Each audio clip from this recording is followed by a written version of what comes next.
Greetings everyone, and welcome to the presentation for Read 960 Week 15. We are down to the last 2 weeks of the course. Congratulations. We are also about to finish the book. So let's get started. Let me tell you what we're going to do this week. Okay, so first it's all about parasites this week. Yay!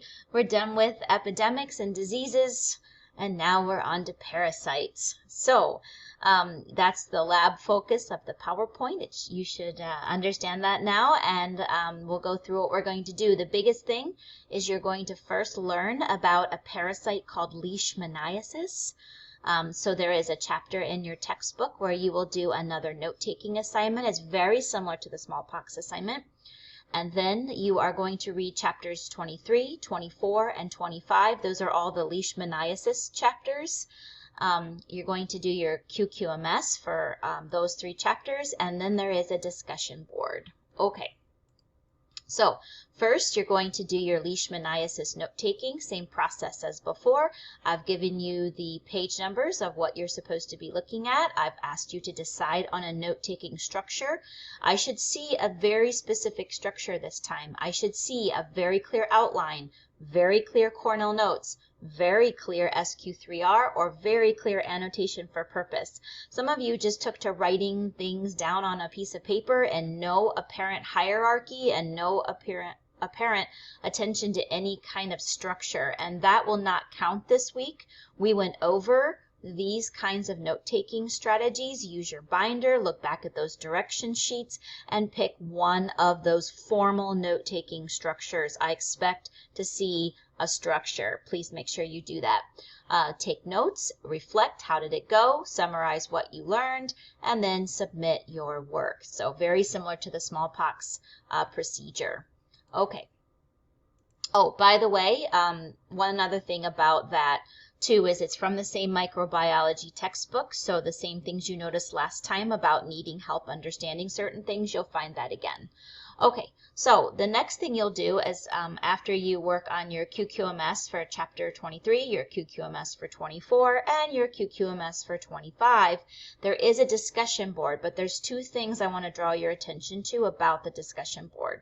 There's a grading rubric now for your discussion board, so please make sure that you understand what the requirements are for an initial post. When we did the chapter 22 discussion board, many of you just went in and typed a really general paragraph where I couldn't even tell that you read anything. So it needs to be way more specific, way more thoughtful, way more intentional this time.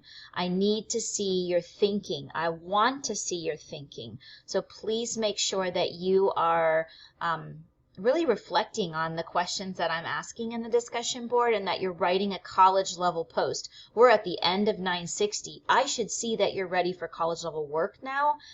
So please have that expectation reflected in your post. Here are the 2 requirements. You're supposed to show serious contemplation of the readings and original thought that goes far beyond the obvious. What you all were doing the last discussion board was obvious. Right? When I asked you to connect the smallpox epidemic to the current situation, all you did was say, there's a connection. This reminded me of the COVID-19 pandemic, but you didn't expand on it or say anything else about it. That actually doesn't really show any kind of college level contemplation of the reading or original thought. So make sure that you're demonstrating careful reading and inquiry.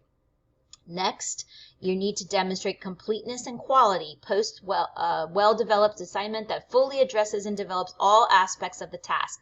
Post is supported by textual evidence. That means quotes from the chapters, real-life connections, and outside sources. Post is clear, articulate, and uses correct grammar and spelling. What I would recommend, and what I always did in all of my graduate school classes, and what I recommend to my 1101 students, is that they type their discussion board post in Word first. When you do that, you are more apt to being thorough. You're used to writing in Word or Google Docs, and you'll have a better post. And then you can just copy it and paste it into the discussion board.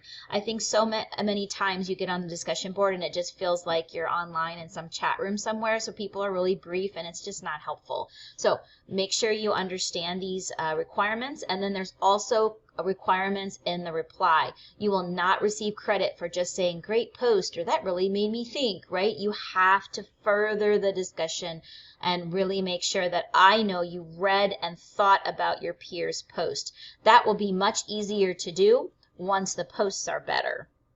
So again, make sure that you understand there's a rubric for the discussion board post. There's another discussion board next week, so I expect huge improvements over the last one. Okay, secondly, one thing that just drives me crazy on the Chapter 22 discussion board was that all of your replies included the original post in the reply. And then the discussion boards get really unwieldy and big, and you're doing so much scrolling, and they're messy because it's hard to find the replies in all of those original post inclusions. So I want you to fix that. If this had been a true online course, we would have fixed it in week 1. So I want you to go to communication. So if you're on our D2L homepage, click on communication. Remember, there's a drop-down menu here. Click on discussions, just like you would have gone to the discussions before we went online. That's how I taught you to do it. Communications, discussions, and then you'll be in this board. And then do you see the blue setting wheel over here? You're going to click on settings. Then when you do that, step 2 is you'll have this menu come up. All you need to do is uncheck the box that says include original post and reply. Uncheck it and then make sure you save your settings.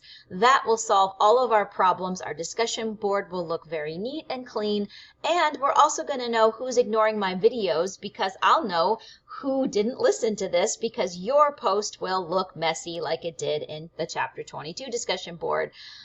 Okay, so next, again, you're going to do your QQMS. Remember, you're doing a separate QQMS for each chapter, just like we've been doing all semester. Do not combine them. They must be separate. So you're going to do a separate one for 23, separate for 24, separate for 25. Then make sure you turn it in. And then here's your discussion topic. Do you see these questions here? This is what I want you to post about in your discussion board reply. They should be, or initial post and replies, again, specific college level inquiry and thinking.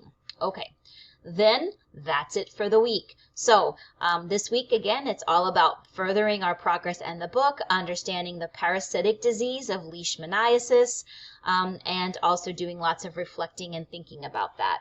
That's all for the week. Have a great week. There's only 1 week left. I might take this time then to also remind you that you only have week 15 and week 16 to finish your book love choice book. Book talk with me. Remember that requirement's changed. I've simplified that assignment, made it much easier. Remember, the book love assignment was assigned to you on the first day of class, so you've had all semester to read extra books. Some of you have already made Zoom appointments with me. Good for you. Again, this is optional. You do not have to read 2 extra books for class.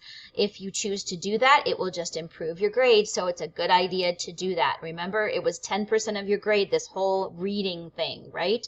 So you received a C for just reading The Lost City of the Monkey God. If you want higher in that 10% bucket, you have to read, for 1 more book, you get a B. For 2 more books, you actually get extra credit, and it applies to the entire course. So, good idea to do that. You have 2 weeks left. I will not accept any book love presentations after Friday of week 16.